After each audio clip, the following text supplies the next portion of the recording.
Adaptive learning is actually not one thing, but takes several forms.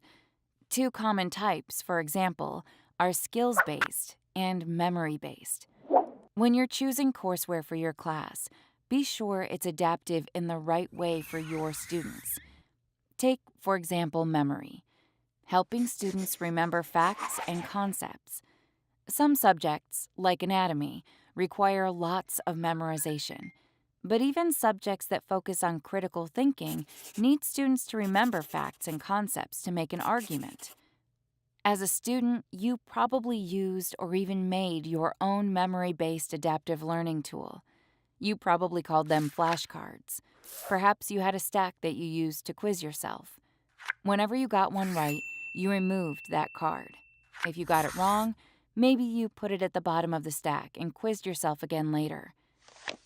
You may have noticed that flashcards didn't work perfectly. You might have remembered something during your practice, but still forgot it on the test.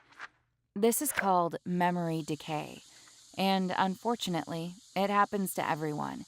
So, if you were really diligent, maybe you practiced with the flashcards more than once.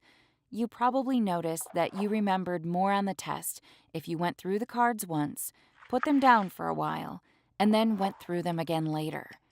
This is called spaced repetition.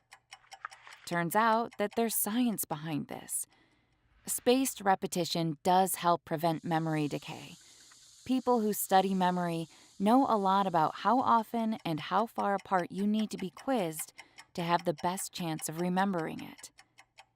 Memory-based adaptive learning products work like smart flashcards. They put cards back in the stack and re-quiz the students automatically based on what we know about spaced repetition and memory decay.